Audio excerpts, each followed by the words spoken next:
Every immigrant that comes to the United States faces some challenges. I got very lucky that even though I was separated from my parents, I was raised by my grandparents for the first several years of my life. So I was in many ways very sheltered from the more basic challenges I think immigrant families have, but I still remember so clearly what it was like to move to the United States, to not speak English, and it was an incredible change, an incredible cultural change. I think you get exposed very young to those situations where you realize no matter how well educated you are, how long you've been here, there is a real power in the ability to speak and write with real persuasion. So I knew, watching the times in my own community where people were held back by their inability to get across, what idea it was that they were trying to explain, how they were held back by that.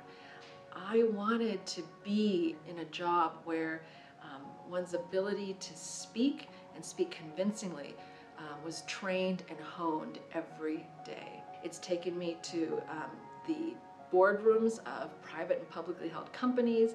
It's taken me to the government, where I had the privilege to be the general counsel to a governor of the state of Arizona. It's taken me to Washington, D.C., where I got the privilege to be a senior member of the administration of the first African-American president of the United States. And it got me the chance to be sometimes the only immigrant in a room where we are discussing national security and the confluence of immigration policy.